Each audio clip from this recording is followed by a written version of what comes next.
What's up guys, and welcome back to a new video. I'm working on this old box. This is my first Jeep that I bought about, say, 4 or 5 years ago now. It's got 350 something thousand miles on it. Could expect a lot of things to break, which it does. I haven't driven this Jeep much, primarily because I've been putting all my work into the 2J, but this thing needs some love because I do drive this during the winter, although I have a pickup truck. This is just better in the snow, in my opinion, and it's just a lot more fun to drive. I took this for a ride the other day just to stretch her legs. I noticed an awful noise coming from the front here, and it seems like it was coming from my axle U-joint. I replaced that one probably about a year, maybe 2 years ago, so I know the noise, and I'm pretty confident it's the axle U-joint. Little pry bar up in here. There's a little bit of play. You can hear it, but you can't see it. This actually has play going up and down, so that's got to get replaced. We're gonna get this nut off here. That came off surprisingly easy. It's a 36 millimeter, big old nut on there, and the rotor should slide right off because I've been messing with it for a while. Yep. Oh yeah, that thing is completely shot. That's definitely seen better days.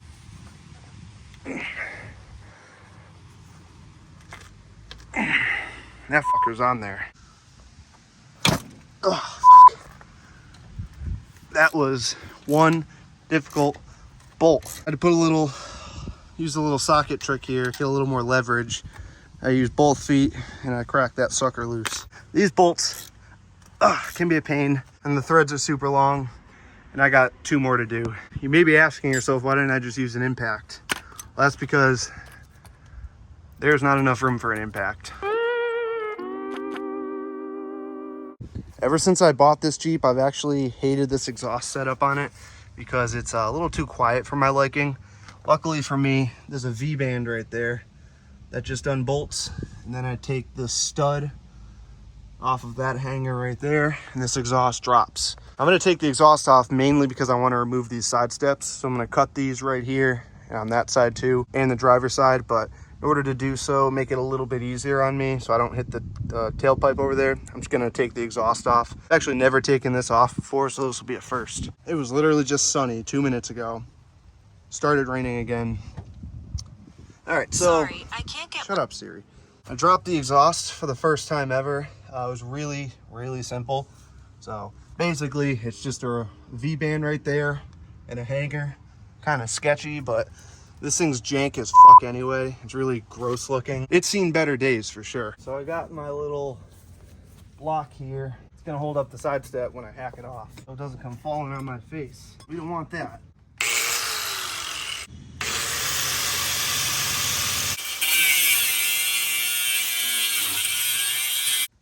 We have to get the Sawzall out.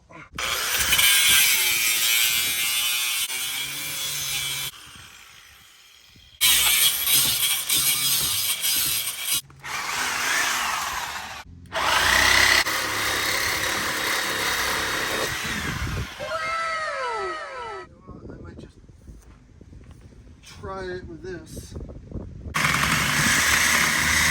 Yeah, that ain't doing shit. I gotta make sure that when I cut this, it doesn't come falling down on my face. Forgot the passenger side step off. My cutoff wheels for some reason don't fit. I don't know how I was just using that, but they're too thin. Anyway, couldn't use the cutoff wheel, so I had to use a Sawzall. They came off. They're absolutely hideous. Inside, rotted, as to be expected, but we'll clean it up a little bit the best as we can. Throw some paint over there, good like new. I think it looks a lot better without the side steps personally.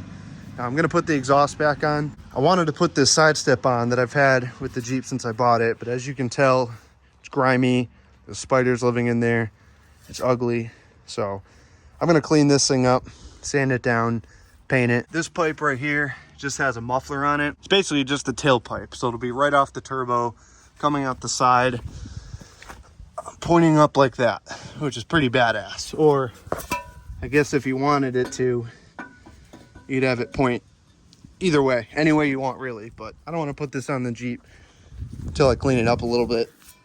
Pretty crusty. All right, many minutes later, got the driver's side off. This one was rather difficult. especially with the Sawzall, man. It was like one little spot that I couldn't get at the top there.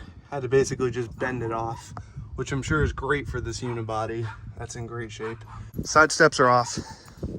I think it looks so much better without the side steps. All right, so I was gonna call it a day now that I got those side steps off, and I was gonna wait to go on a drive or start it up.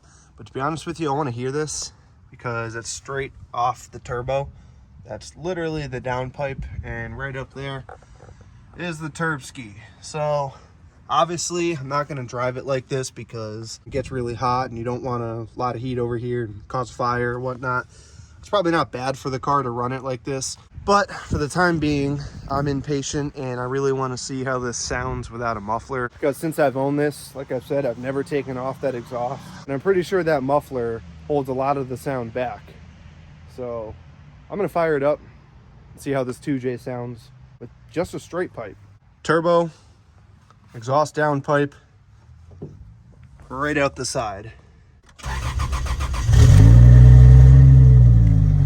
Oh. All right, so obviously it's definitely a lot louder. It sounds more like a 2J, to be honest with you. I'm gonna get that exhaust back on as soon as possible. I might even have a new one made because that muffler just kind of sounds like trash.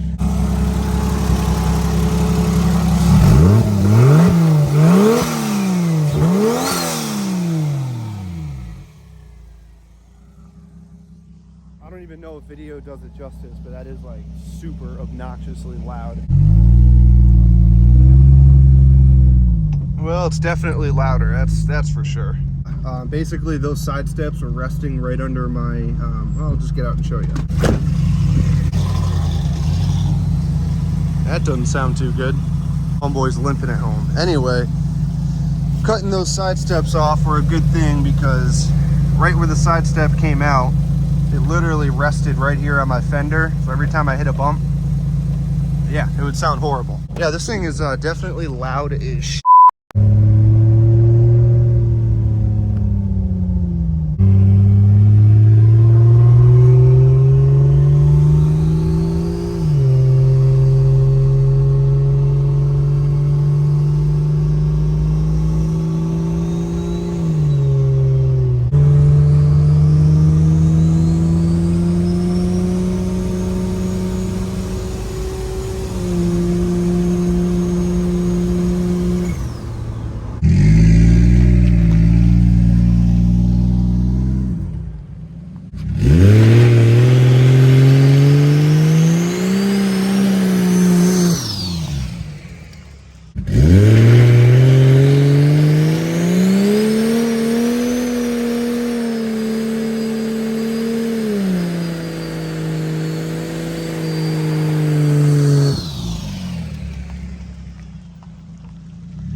So there you have it. I'm not going to go rip it on it too hard because many reasons, to be honest with you, but yeah, so it's definitely louder, that's for sure. I think what I'll end up doing for now is taking that exhaust that I originally had on here and sanding it down, cleaning it up a bit, putting it back on, and then seeing about getting a new stainless steel exhaust made. I definitely like that V-band setup, how you can just take that off, quick disconnect, and put your boom tube on, but I never put that on. I could have just put it on with the V-band right there and have it come up straight here, but there's nothing to hold it on. I don't know how it just probably just like bounces around, but I think the previous owner just used it for 2-step, 3-step comps and everything like that. But you can already feel how hot that exhaust makes everything.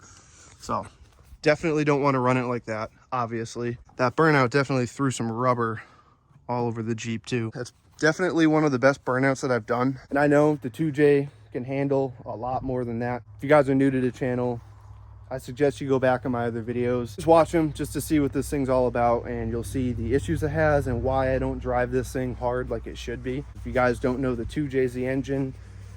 It's the best engine, in my opinion. It's a great legendary engine, and it revs out really high and can take a beating, and it's pretty much bulletproof. But in my case, I have a transmission that can't handle that power. So I just spent a whole bunch of money getting that transmission rebuilt. It's about $4,500. So I'm not trying to roast this one up yet. If I was made of money and I had all kinds of brand deals and sponsors, and you betcha, I would drive the piss out of this until the transmission blows up. But that's not the case. So kind of a one-man show here, trying to do everything by myself, and it's difficult at times, which that's just how it is. Now, look at these tires, man. These tires are, I drove through the yard to get the cool the tires off a little bit, but these tires definitely have a lot more burnouts left in them. These tires and wheels were off the green Jeep that I took off. I've had these for like 3 years, so I don't care about them. I'll roast them up. I'm already gonna buy some new wheels for this. But yeah, I'm gonna go in before I piss my neighbors off too much. Gonna call it a night. Let me know what you think of the new setup too. I got the 33s on the Pro Comps. These are the 69 series, 15 by 10 on 33 by 12.5. Firestone Destination MT2. A lot of you guys didn't like the 20 by 10s, which, to be honest with you, I was getting over them anyway. And I like this setup a lot better. I always like the polished wheels, and frankly, they're pretty dirty. I don't know if you can tell on video, but they could use a polish for sure. They look almost brand new when I polish them. Yeah, we got the 33s, a little more appropriate for this Jeep, I think, in my opinion.